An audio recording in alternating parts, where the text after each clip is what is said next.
नमस्कार, India voice देख रहे हैं आप और मैं हूं कंचन शर्मा। पहली खबर की तरफ बढ़ते हैं। मामला हिजाब का। हिजाब मामले पर आपको बता दें, मुस्लिम समुदाय कर्नाटक हाईकोर्ट के फैसले से नाखुश है और कई मुस्लिम संगठन हाईकोर्ट के फैसले के खिलाफ सुप्रीम कोर्ट जाने की तैयारी कर रहे हैं। लगातार ये मामला तूल पकड़ा है और अब एक बार फिर से ये मामला उठ रहा है, जिसमें कई मुस्लिम संगठन ऐसे हैं जो हाईकोर्ट फैसले के खिलाफ सुप्रीम कोर्ट में जाने की तैयारी कर रहे हैं। बोर्ड की लीगल कमेटी की ऑनलाइन बैठक में ये फैसला लिया गया है। आपको ये बता दें कि हाईकोर्ट के फैसले में व्यक्ति की स्वतंत्रता को किया गया अनदेखा, ये कहा जा रहा है। इसी के तहत all India Muslim person law board हिजाब मामले में कर्नाटक हाईकोर्ट के फैसले को सुप्रीम कोर्ट में चुनौती देगा। हिजाब मामले में सुप्रीम कोर्ट जाएगा Muslim personal law board. All India Muslim personal law board की लीगल कमेटी की ऑनलाइन बैठक में यह फैसला लिया गया है। आपको ये बता दें कि हिजाब मामले में सुप्रीम कोर्ट अब मुस्लिम पर्सनल लॉ बोर्ड जाएगा। जो मामला हिजाब का है वो बहुत तूल पकड़ा है और अब हालांकि इसमें फैसला आ चुका है, जिसमें कहा जा चुका है कि ये अनिवार्य नहीं है, हिजाब पहनना अनिवार्य नहीं है। इसी को लेकर के अब ये फिर मामला तूल पकड़ रहा है। कोर्ट जाएगा मुस्लिम पर्सनल लॉ बोर्ड की लीगल कमेटी की ऑनलाइन बैठक में ये फैसला लिया गया है और कहा जा रहा है कि हाईकोर्ट के फैसले में व्यक्ति की स्वतंत्रता को अनदेखा किया गया है और इसी के लिए बोर्ड ने मुसलमानों से शांति और धैर्य बनाए रखने की अपील हालांकि की है कि जो मुस्लिम समुदाय है उनसे शांति की अपील की गई है, धैर्य बनाए रखा जाए, शांति रखी जाए, इसकी अपील की गई है। सुप्रीम कोर्ट मुस्लिम पर्सनल लॉ बोर्ड जाएगा हिजाब मामले को लेकर के।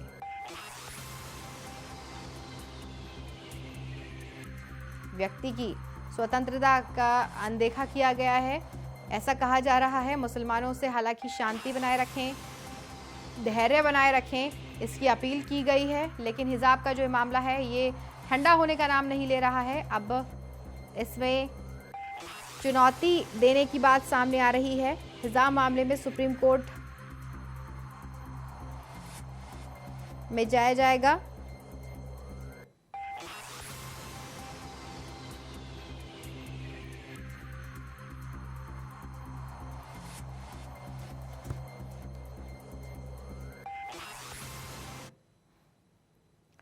आगे बढ़ेंगे, अयोध्या की बात करते हैं। अयोध्या में स्पेशल टास्क फोर्स की नई यूनिट स्थापित होने के साथ ही आतंकवाद निरोधक दस्ता और अधिसूचना विभाग की ओर और मजबूत होगा। रामनगरी की सुरक्षा व्यवस्था भी अभेद्य होगी। बड़ी खबर आपको बता दें, एसटीएफ की यूनिट का गठन होगा। अयोध्या में जल्द ही एसटीएफ की यूनिट का गठन किया जाएगा, जिसकी वजह से सुरक्षा और बढ़ाई जाएगी। सचिव गृह तरुण गाबा ने ये आदेश जारी कर दिए हैं, उनके आदेश जारी हो चुके हैं। अब जो सुरक्षा व्यवस्था है और भी पुख्ता होगी। गोरखनाथ मंदिर की सुरक्षा भी अभेद्य होगी, पुख्ता होगी और भी ज्यादा इंतजाम किए जा रहे हैं। सुरक्षा व्यवस्था रामनगरी में भी कड़ी होगी, मजबूत इसको बनाया जाएगा। कानून व्यवस्था के जिस मुद्दे पर सरकार ने विरोधियों को चुनाव में धूल चटाई है, उसे और बेहतर बनाया जाएगा और बेहतर बनाने के लिए पुलिस की अलग अलग शाखाओं में 916 नए पदों का सृजन किया गया है। अयोध्या की संवेदनशीलता को देखते हुए शासन ने वहां पर एसटीएफ की सक्रियता बढ़ाने का निर्णय लिया था। वहीं पर राम मंदिरों का निर्माण शुरू होने के बाद अयोध्या में नए सिरे से सुरक्षा के कड़े बंदोबस्त किए जाने की कसरत चल रही है और इसी कड़ी में अब वहां पर जल्द एसटीएफ की यूनिट स्थापित होगी। आपको बता दें कि शासन ने इसका आदेश जारी कर दिया है। हर जिले में फिंगरप्रिंट यूनिट भी होगी। तो अयोध्या से बड़ी खबर आपको बताएं, सुरक्षा व्यवस्था जो है वो ऐसी होगी, इतनी पुख्ता होगी कि अभेद्य होगी। सुरक्षा के कड़े इंतजाम होंगे। अयोध्या में जल्द ही एसटीएफ की यूनिट का गठन होने जा रहा है। सचिव गृह तरुण गाबा ने जारी किया है आदेश। गोरखनाथ मंदिर की सुरक्षा भी पुख्ता होगी और भी ज्यादा।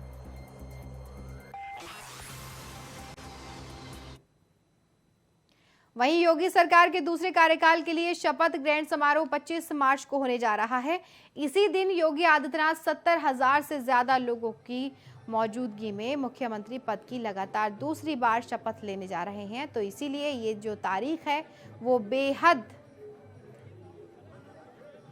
अहम है शाम 4 बजे से राजधानी के विशाल एकाना स्टेडियम में होने वाले भव्य समारोह में योगी के साथ कई मंत्रियों की शपथ लेंगे। इस मौके पर प्रधानमंत्री नरेंद्र मोदी सहित अन्य जो विशिष्ट और दिग्गज हैं वो भी अतिथि मौजूद उसमें रहेंगे।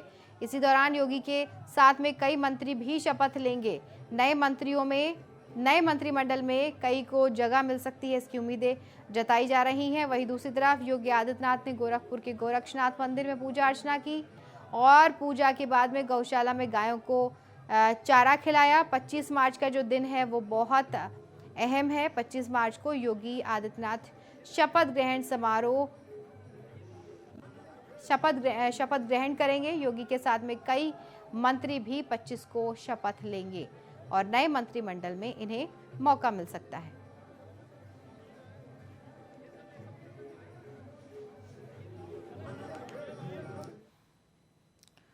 वहीं दूसरी तरफ खटीमा की बात करें तो उत्तराखंड में ऑनलाइन टैक्स जमा होने की प्रक्रिया बंद। बड़ी खबर आपको बता दें उत्तराखंड से, जहां पर ऑनलाइन टैक्स जमा करने की जो प्रक्रिया है उसको बंद कर दिया गया है। परिवहन टैक्स जमा करने की अब ऑनलाइन साइट बंद हो चुकी है। साइट बंद होने से श्रद्धालुओं के लिए बड़ी ही जो मुसीबतें हैं वो कहीं ना कहीं पेश आ रही हैं। ऑनलाइन साइट बंद होने की वजह से श्रद्धालुओं को बहुत सी मुश्किलें सामने करना पड़ रहा है। आरटीओ, बैरियर, चारूबेटा, मुडेली, इन सभी जगह पर ये बसें रुकी। हजारों श्रद्धालु खटीमा बॉर्डर पर फंसे। परिवहन विभाग के अधिकारी फोन ही नहीं उठा रहे हैं। परिवहन विभाग के अधिकारी फोन नहीं उठा रहे हैं, उनसे संपर्क नहीं हो पा रहा है। जो श्रद्धालु हैं उनको बहुत सी परेशानियां पेश आ रही हैं, बहुत सी दिक्कतें हो रही हैं। उत्तराखंड से बड़ी खबर आपको बता रहे हैं, ऑनलाइन टैक्स जमा होने की जो प्रक्रिया है वो बंद हो चुकी है। जो ऑनलाइन हो रहा था काम, अब उसको बंद कर दिया गया है। परिवहन टैक्स जमा करने की ऑनलाइन साइट बंद पड़ी है। जब श्रद्धालु फोन करते हैं खटीमा बॉर्डर पर फंसे तो परिवहन विभाग के अधिकारी फोन नहीं उठा रहे हैं, उनसे बातचीत नहीं हो पा रही है। चारूबेटा, मुडेली में जगह पर बसें रुकी हुई हैं आरटीओ बैरियर की। इसी में हजारों श्रद्धालु खटीमा बॉर्डर पर फंसे हुए हैं, लेकिन उनकी सुनवाई करने वाला, उन्हें सुनने वाला कोई नहीं है। वहां पर उन्हें जो दिक्कतें हैं वो बहुत पेश आ रही हैं।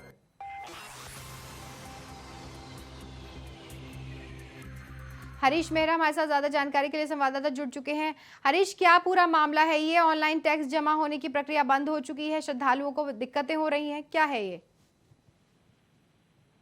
आप तक आवाज पहुंच रही है? संपर्क संवाददाता से नहीं हो पा रहा है। आपको बता दें कि साइट बंद होने की वजह से श्रद्धालु जो हैं वो बड़ी मुसीबत में फंसे हुए हैं, क्योंकि जो फ़ोन करते हैं तो वहाँ पर फ़ोन कोई नहीं उठा रहा है। साथ ही साथ ये बता दें कि जगह पर बसें रुकी हुई हैं और वहाँ पर ख़ास तौर पर श्रद्धालुओं को दिक्कतें हो रही हैं। हज़ारों श्रद्धालु खटीमा बॉर्डर पर फंसे हुए हैं, लेकिन जब वो कोशिश कर रहे हैं संपर्क करने की तो अधिकारियों से संपर्क नहीं हो पा रहा है और वहाँ पर दिक्कतों में फंसे हुए हैं। परिवहन विभाग के अधिकारी फ़ोन ही नहीं उठा रहे हैं, किसी से संपर्क ही नहीं हो पा रहा है।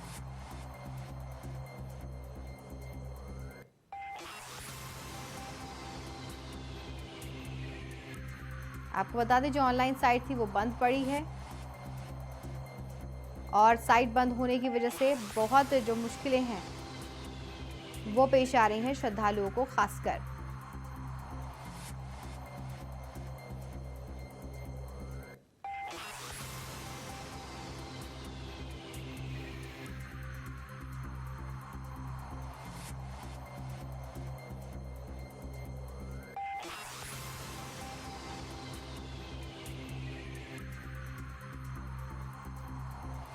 जिस तरह से जानकारी अभी तक प्राप्त हो पाई है, खबर यही है कि जो परिवहन विभाग के अधिकारियों को फ़ोन किया जा रहा है, जो श्रद्धालु फ़ोन कर रहे हैं, जो फंसे हुए लोग हैं वो उनसे कांटेक्ट करने की कोशिश कर रहे हैं, लेकिन उनसे कांटेक्ट नहीं हो पा रहा है, कोई फ़ोन ही नहीं उठा रहा है। वहीं दूसरी तरफ खटीमा की बात करें तो पूर्णागिरी मेले में श्रद्धालुओं की भारी भीड़। 2 साल कोरोना के चलते बंद था ये मेला, लेकिन अब ये मेला शुरू हो गया है। 2 साल कोरोना की वजह से सब कुछ बंद था, लेकिन अब धीरे धीरे स्थिति सामान्य हो रही है।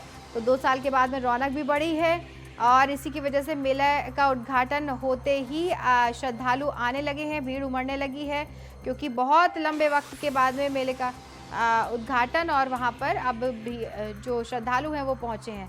तो कई वर्षों का मेले का रिकॉर्ड टूटने कहीं ना कहीं जा रहा है। लाखों लोगों की जो भीड़ है वो उमड़ने की उम्मीद है। खटीमा से बड़ी खबर आपको बता दें, पूर्णागिरि मेला, जिस मेले में श्रद्धालुओं की भीड़ उमड़ती है, भारी भीड़ रहती है, वहाँ पर पहुँचते हैं श्रद्धालु, लेकिन कोरोना की वजह से सब कुछ बंद था। कहीं भी किसी भी मंदिर हो, कहीं भी या कोई भी तीर्थ स्थल हो, कहीं पर भी नहीं पहुँचा जा रहा था, चाहे वो मेला हो चाहे तीर्थ स्थल हो। लेकिन अब लंबे समय के बाद में मेले का उद्घाटन होते ही श्रद्धालुओं की जो भीड़ है वो ज़्यादा से ज़्यादा लोगों के पहुँचने की उम्मीद है। वहीं बिहार की बात करें तो कस्टडी में मौत पर बेतिया में बवाल हो गया है। बिहार से बड़ी खबर आपको बता दें, देर रात मृतक का पोस्टमार्टम कराया गया। जानकारी के मुताबिक देर रात उसका पोस्टमार्टम कराया गया। दंडाधिकारी की देखरेख में ये पोस्टमार्टम हुआ था। पोस्टमार्टम की वीडियो रिकॉर्डिंग भी कराई गई। बवाल करने वालों पर पुलिस ने कार्रवाई शुरू कर दी है।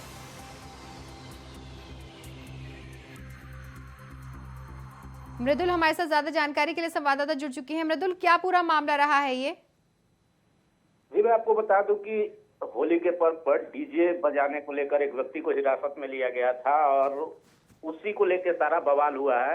हिरासत में उस व्यक्ति की मौत हो जाती है, जिसके बाद ग्रामीण जो है आक्रोशित होकर थाने पर बवाल कर देते हैं और जो इनपुट मिला है उसके अनुसार सरकारी और निजी वाहनों को मिलाकर 8 गाड़ियां जलाई गई हैं और थाना परिसर में जबरदस्त तोड़ फोड़ की गई है। उसके बाद पुलिस छावनी में पूरे इलाके को तब्दील कर दिया गया। एसपी वहां पहुंचे और एसपी के नेतृत्व में हजारों की संख्या में पुलिस बल की तैनाती की गई। देर रात छापेमारी करते हुए 14 लोगों को हिरासत में लिया गया है और उनसे पूछताछ की जा रही है। मामला अभी थोड़ा सा ठंडा हुआ है, चूंकि लोग जिलाधिकारी को बुलाने की मांग कर रहे थे और देर रात जिलाधिकारी वहां पहुंचे। लोगों ने जिलाधिकारी से दोषी पुलिस कर्मियों पर कार्रवाई की मांग की है। जी, 14 लोगों की गिरफ्तारी इसमें मृदुल हो चुकी है। क्या इनके अलावा भी कुछ लोग और हैं? क्या निकल कर आ रही है बात सामने? जी देखिए, दो पुलिस का और पब्लिक का, दोनों पक्षों का अपना अपना अलग अलग तर्क है। जहां ग्रामीण बताते हैं कि पुलिस हिरासत में पिटाई से मौत हुई है, वहीं पुलिस का एसपी का एक बयान आता है देर रात और उनका ये कहना है कि थाना परिसर में मधुमक्खियों का छत्ता लगा हुआ है और मधुमक्खियों के काटने से उक्त व्यक्ति की मौत होती है। इसी वजह से देर रात में दंडाधिकारी की नियुक्ति में कैमरा के निगरानी में पोस्टमार्टम कराया जाता है और पूरे मामले की अभी छानबीन चल रही है। वहां के जो सिकटा के विधायक है वीरेंद्र गुप्ता, उन्होंने भी मांग की है कि दोषी पुलिस कर्मियों पर कार्रवाई हो और 20 लाख मुआवजा पीड़ित परिजन को मिले। जी, तो इस बात को लेकर अधिकारियों का कुछ कहना है, कुछ आश्वासन दिया गया है अभी तक मृदुल? जी देखिए, अधिकारियों का भी कोई आश्वासन नहीं मिला है, क्योंकि पुलिस का ये मानना है कि जो मौत हुई है वो मधुमक्खी के काटने से हुई है। तो जब तक पोस्टमार्टम रिपोर्ट यानी बचाने की कोशिश, एक तरफ सवालिया निशान है, बचाने की कोशिश की जा रही है। बिल्कुल बिल्कुल, ठीक है, आप इस पर नजर बनाए रखिए मृदुल, और जो अपडेट होगी आपसे लेते रहेंगे, आप हमें अपडेट दीजिएगा। फिलहाल आपको बता दें, बवाल हुआ है, छापेमारी की कार्रवाई मामले में अभी तक 14 लोग गिरफ्तार हो चुके हैं और इसी में अभी का जो कोशिशें हैं वो पुलिस छानबीन हालांकि कर रही है, लेकिन कहीं ना कहीं सवालिया निशान जो है वो पुलिस प्रशासन पर भी खड़ा होता है।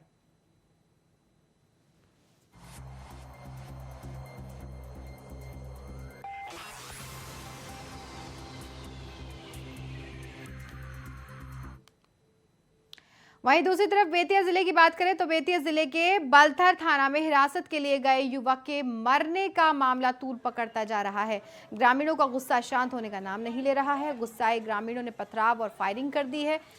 इसी में एक पुलिसकर्मी की मौत भी हो गई है, जबकि 3 पुलिसकर्मी इसमें घायल बताए जा रहे हैं। देखिए, ये तस्वीरें बेतिया की हैं, जिसके बाद में बड़ी संख्या में हजारों पुलिसकर्मियों के मौके पर भेजा गया। पूरे बलथर को पुलिस छावनी में बदल दिया गया है, पुलिस छावनी में तब्दील कर दिया गया है। वहां पर जो स्थिति बनी, इसको लेकर के फौरन वहां पर पुलिस फोर्स को भेजा गया। बलथर थाने में आगजनी का मामला सामने आया बेतिया में नाराज लोगों ने पुलिस पर फायरिंग की और एक पुलिसकर्मी की इसमें मौत हो गई है। एक पुलिसकर्मी की जान चली गई है और जानकारी के मुताबिक 3 घायल भी इसमें बताए जा रहे हैं। पुलिसकर्मी के 3 अभी घायल हैं। हालांकि घायल को अस्पताल में पहुंचा दिया गया है। पुरुषोत्तमपुर थाना के पुलिस को गोली लगी है। बलथर थाना क्षेत्र छावनी में तब्दील हो चुका है। पुलिस फोर्स वहां पर स्थिति को सामान्य करने के लिए और काबू पाने के लिए भारी पुलिस फोर्स को वहां पर भेजा गया है। साथ ही साथ एसपी उपेंद्र नाथ वर्मा भी वहां पर पहुंचे हैं पुलिस बल के साथ में। वीरेंद्र गुप्ता सिकटा विधायक वो भी वहां पर पहुंचे। तो तस्वीर आप देख सकते हैं। देखिए किस तरह से वहां पर जो आगजनी का मामला हुआ, लोग वहां पर गुस्साए हुए हैं। जो अभी तक जानकारी प्राप्त हुई है कि लोगों में गुस्सा इतना ज्यादा देखा गया कि वहां पर जब एक पुलिसकर्मी उसकी मौत हो चुकी है कि आज पूरा जो देश है वो होली के उत्साह और उमंग में था और उसमें छोटी मोटी गलतियां पर्व त्यौहार में लोग खुशियां मनाने के क्रम में करते हैं और उस मामले में डीजे को लेकर के किसी नौजवान की हत्या कर देना ये सरासर गलत है और इसके जो भी दोषी हैं उनको हम लोग सजा दिलाने की कोशिश करेंगे कि उसकी पूरी की पूरी सजा हो, उन पर FIR हो और जो पीड़ित परिवार है उस पीड़ित परिवार को 20 लाख रुपए का कम से कम मुआवजा मिले और उसके परिवार को नौकरी मिले। इसके लिए हम संघर्ष करेंगे, लड़ेंगे। और अभी में हम यही कहना चाहेंगे कि जो प्रशासन है वो यहाँ पर आवे और यहाँ के हालात को समझे, कैसे यहाँ पुलिस प्रशासन जो है घूसखोरी करता। और वहीं दूसरी तरफ कुशीनगर की बात करें तो कुशीनगर में भी होली खेलने के बाद में 2 युवक गंडक नदी में नहाने के दौरान डूब गए, जिसमें से एक युवक को ग्रामीणों ने हालांकि बचा लिया, लेकिन जबकि दूसरे युवक का अभी तक कुछ भी अता पता नहीं चल रहा है कि वो कहाँ है। उसकी तलाश लगातार जारी है। कुशीनगर की खबर आपको बताएं कि गंडक नदी में 2 युवक कूद गए और एक युवक को ग्रामीणों ने हालांकि ढूंढ निकाला, बचा भी लिया। युवक को बचा लिया गया 2 में से, लेकिन एक युवक की तलाश अभी जारी है। योगी आदित्यनाथ गोरखपुर से वहां पर क्या कुछ कह रहे हैं, सीधे लिए चलते हैं। मौतें हुई उन सब के प्रति हमारी संवेदना है, लेकिन भारत के अंदर 40 के सूत्र को अंगीकार करते हुए जिस मजबूती के साथ भारत ने कोविड प्रबंधन की एक नई छाप दुनिया के सामने प्रस्तुत की है, सर्वत्र उसकी सराहना हुई। और भारत के कोविड प्रबंधन को जब राज्य के अंदर हमने लागू किया तो आज उत्तर प्रदेश कोरोना प्रबंधन में देश के अंदर अग्रणी स्थान रखता है। सर्वाधिक टेस्ट, सर्वाधिक वैक्सीन की डोजेज, कोरोना के उपचार के लिए उत्तर प्रदेश जैसे राज्य में, जिस राज्य के बारे में कहा जाता था कि यहां का पुअर हेल्थ इंफ्रास्ट्रक्चर है, उस उत्तर प्रदेश ने देश के सामने यह साबित किया है कि नहीं, हम किसी भी मामले में कमजोर नहीं हैं, बल्कि हमारे पास सर्वाधिक बेड्स मौजूद हैं, सर्वाधिक सुविधाएं कोरोना से के उपचार के लिए भी मौजूद हैं। और आज में और उत्तर प्रदेश के अंदर पहला मामला देखने को मिला था, तब हमारे पास कोरोना की RT-PCR की टेस्ट करने की कोई सुविधा नहीं थी। आज उत्तर प्रदेश के हर एक जनपद में हमारे पास RT-PCR का टेस्ट करने के लिए लैब्स मौजूद हैं। और यही नहीं, गोरखपुर में 3 जगह हमारे पास टेस्ट करने की सुविधा है। इसके साथ साथ सुविधा है, इसके साथ साथ 4 लाख टेस्ट करने की क्षमता आज के दिन पर प्रतिदिन उत्तर प्रदेश के अंदर मौजूद है। यानी मार्च 2020 में हमारे पास एक भी टेस्ट करने की क्षमता नहीं थी, लेकिन उत्तरोत्तर इसमें हम लोगों ने प्रगति की और आज के दिन पर 4 लाख टेस्ट प्रतिदिन करने की क्षमता अकेले उत्तर प्रदेश देश के अंदर रखता है। सर्वाधिक बेड्स हमारे पास मौजूद हैं। जब हम लोगों ने उत्तर प्रदेश के अंदर कोविड प्रबंधन के कार्य को आगे बढ़ाया, 36 जिले हमारे ऐसे थे जहां पर एक भी वेंटिलेटर हमारे पास नहीं था। आज सभी 75 जनपदों में हमारे पास पर्याप्त मात्रा में कोरोना के उपचार के लिए बेड्स मौजूद हैं और सभी 75 जनपदों में वेंटिलेटर और आईसीयू बेड्स भी हमारे पास मौजूद हैं। ट्रेन्ड मैन पावर भी हमारे पास है। कोरोना प्रबंधन उत्तर प्रदेश का देश के अंदर सराहा गया। कारण था उत्तर प्रदेश की टीम ने जिस प्रतिबद्धता के साथ कार्य किया, उसके परिणाम भी सर्वत्र देखने को मिले। हेल्थ वर्कर्स हैं, कोरोना वॉरियर्स हैं, एएनएम हैं, आशा वर्कर, आंगनवाड़ी, राजस्व के कर्मियों ने, पुलिस विभाग के कर्मियों ने, सभी ने मिलकर के अपने अपने क्षेत्र में बेहतर करने का प्रयास किया। हमारी निगरानी समितियों ने, लोग मुझसे पूछते थे कोरोना से कैसे बचाएंगे, तो कोरोना के उपचार के लिए प्रधानमंत्री मोदी जी का मार्गदर्शन तो हमारे सामने था ही, लेकिन हम उससे पहले पूर्वी उत्तर प्रदेश, गोरखपुर समेत पूर्वी उत्तर प्रदेश में कभी बच्चों की काल बन चुकी बीमारी इंसेफ्लाइटिस का हम लोगों ने सफलतापूर्वक समाधान निकाला था।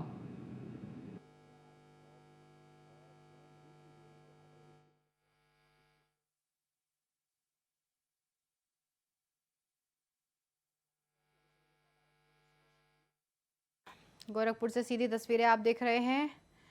पल्स पोलियो अभियान का शुभारंभ किया जा चुका है। सीधे योगी आदित्यनाथ को आप सुन रहे थे।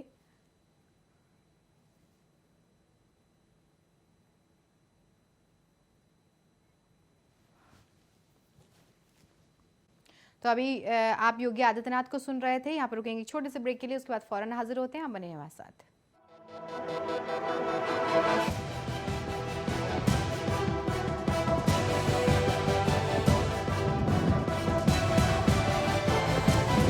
इंडिया वॉइस, आपकी सोच, आपकी आवाज।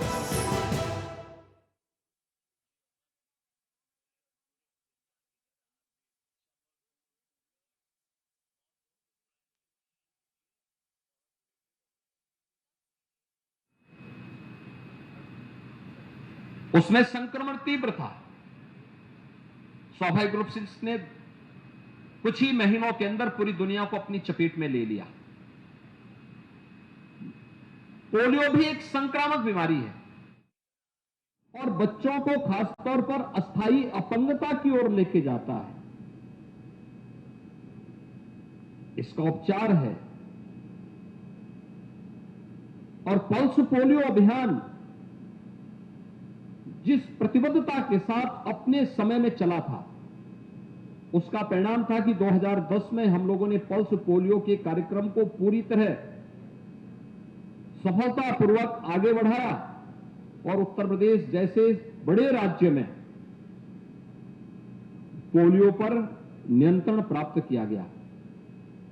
पिछले 12 वर्षों में पोलियो का कोई मामला उत्तर प्रदेश में देखने को नहीं मिला, लेकिन जब तक दुनिया से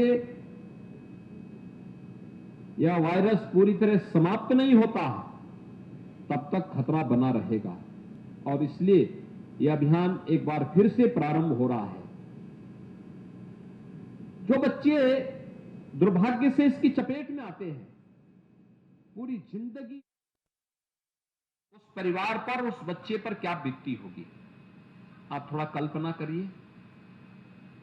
और इसीलिए अगर 2 बूंद ड्रॉप की उस बच्चे को हम समय से दे दें तो इस बीमारी से बचाव का वो एक सर्वोत्तम उपाय है।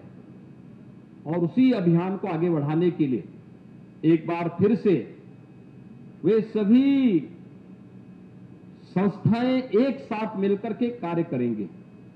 मुझे प्रसन्नता है कि यहां पर पूर्वी उत्तर प्रदेश में जब इंसेफ्लाइटिस के संपूर्ण उन्मूलन की दिशा में सरकार ने कदम बढ़ाए थे तो हम लोगों ने अंतर विभागीय समन्वय बनाया था। स्वास्थ्य विभाग को उसका नोडल विभाग बनाया गया था और फिर उसके लिए कार्यक्रम चले। हम लोगों के अलग अलग स्तर पर कार्यक्रम हमारे आगे बढ़ते गए और परिणाम रहा कि हम लोगों ने इस महामारी को पूरी तरह इस इंसेफ्लाइटिस की समस्या का उन्मूलन की दिशा में हमने कदम बढ़ाया। मैं आभारी हूं प्रधानमंत्री मोदी जी के, जिनके कारण स्वच्छ भारत मिशन में हर परिवार को एक एक शौचालय उपलब्ध करवाने में मदद मिली।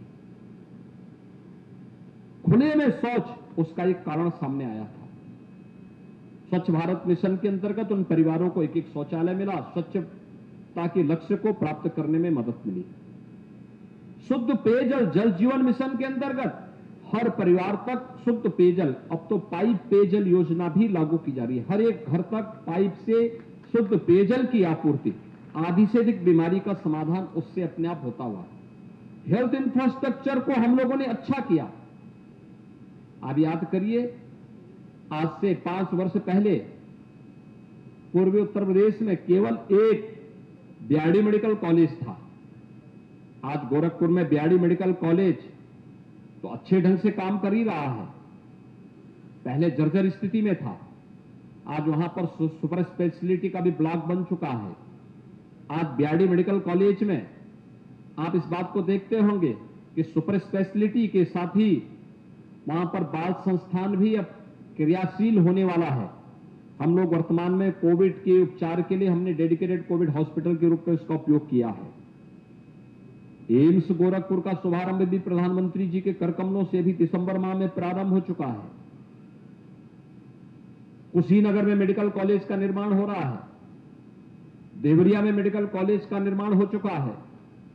सिद्धार्थनगर में मेडिकल कॉलेज प्रारंभ हो चुका है। बस्ती में मेडिकल कॉलेज प्रारंभ हो चुका है। महाराजगंज में निर्माणाधीन है।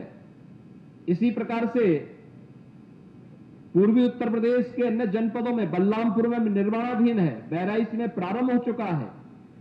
गोंडा में निर्माणाधीन है। अयोध्या में प्रारंभ हो चुका है। सुल्तानपुर में निर्माणाधीन है। यानी जिन जनपदों में केवल इन सभी जनपदों को मिलाकर के अकेले एक गोरखपुर में मेडिकल कॉलेज हुआ करता था और उसकी हालत जो संसाधनों के लिए हमेशा रोना होता था उसे। आज उसके पास संसाधन की कमी नहीं। आज बीआरडी मेडिकल कॉलेज की स्ट्रेंथनिंग की गई, वहां पे अच्छी सुविधाएं उपलब्ध करवाई गई, बेड्स बढ़ाए गए, अच्छी सुविधाएं वहां उपलब्ध करवाई गई। वहां पे सुपर स्पेशलिटी का एक ब्लॉक प्रधानमंत्री स्वास्थ्य सुरक्षा योजना के अंतर्गत बना और अब तो 1000 बेड्स का गोरखपुर में एम्स का निर्माण भी पूरा होने के साथ ही उसका शुभारंभ भी प्रधानमंत्री जी के करकमलों से संपन्न हो चुका है। कोविड के उपचार के पहले इंसेफ्लाइटिस के लिए भी जो कार्यक्रम चले, गोरखपुर और बस्ती कमिश्नरी के हर एक जनपद में डिस्ट्रिक्ट हॉस्पिटल में 10-10 बेड का आईसीयू का निर्माण किया गया, मिनी पीको का निर्माण किया गया, सीएससीज में किए गए और परिणाम हुआ कि सर्विलांस को बेहतर करने का परिणाम हम सबके सामने प्राप्त हुआ। आज इंसेफ्लाइटिस के उन्मूलन के साथ ही उत्तर प्रदेश का प्रभावी नियंत्रण कोविड प्रबंधन में भी है। मेरी अपील होगी आप सबसे, उत्तर प्रदेश ने 29 करोड़ 60 लाख से अधिक कोविड वैक्सीन की डोजेज अब तक उत्तर प्रदेश के अंदर हम लोग उपलब्ध करा चुके हैं। 12 से 14 वर्ष के बच्चों को भी वैक्सीन की डोजेज लग रही है। जो भी इस पात्रता की श्रेणी में आता है, हर व्यक्ति वैक्सीन जरूर ले। दूसरा, बीमारी में उपचार से महत्वपूर्ण बचाव होता है। अगर हम बचाव के रास्ते को अपना करके अभी से अपनी तैयारी करें तो मुझे लगता है कि इंसेफ्लाइटिस के बाद कोरोना प्रबंधन उत्तर प्रदेश की सर्वत्र सराहना हुई है और पोलियो उन्मूलन की दिशा में हम लोग पहले ही कदम आगे बढ़ा चुके हैं। 12 वर्ष में एक भी मामला नहीं आया है और मैं अनुमान करता हूं कि हमारा यह अभियान निरंतर आगे बढ़ना चाहिए हम वर्तमान पीढ़ी को 2 बूंद ड्रॉप की पोलियो की दवा पिला करके पोलियो पर प्रभावी नियंत्रण करने के उत्तर प्रदेश के इस अभियान को और मजबूती के साथ हमें आगे बढ़ाना होगा। इसमें हर तबके के लोगों को अपने साथ जोड़ना पड़ेगा। केवल स्वास्थ्य विभाग ही इसमें नहीं होगा। स्वास्थ्य विभाग के साथ हम आंगनबाड़ी है, आशा वर्कर है, इंसेफ्लाइटिस के उन्मूलन के समय हमें यूनिसेफ और पाक जैसी संस्थाओं ने अपना भरपूर योगदान दिया था। विश्व स्वास्थ्य संगठन जैसे संस्थाएं हमारे इस अभियान के साथ जुड़ी थी और मेरी अपील होगी इन सभी संस्थाओं से, ये सभी संस्थाएं एक बार फिर से इस अभियान के साथ जुड़ें। भाइयों बहनों, अनेक प्रकार के बच्चों से संबंधित टीका का कार्यक्रम, मिशन इंद्रधनुष के भी समय समय पर कार्यक्रम चलते हैं। हमें उन मासूम बच्चों को समय से टीकाकरण का पूरा कवरेज भी देना होगा और अगर हम समय पे सावधानी रखेंगे तो उसका पूरा जीवन आगे सुरक्षित होता हुआ दिखाई देगा। ये हमारी न केवल एक उस बच्चे का अधिकार है बल्कि ये हमारा व्यक्तिगत दायित्व भी बनता है कि हम अपने इस उत्तरदायित्व का निर्वहन करते हुए हर एक बच्चे को स्वस्थ रखें, प्रसन्नचित्त रखें और देश की स्वस्थ एक भारत के इस अभियान को आगे बढ़ाने में हम लोग इस कार्यक्रम के माध्यम से और मजबूती के साथ आगे बढ़ सकें। आज के इस अवसर पर मेरी सभी धर्मगुरुओं से भी, समाज के जागरूक नागरिकों से भी, जनप्रतिनिधियों से भी मेरी अपील होगी कि वे पल्स पोलियो के इस अभियान को मजबूती के साथ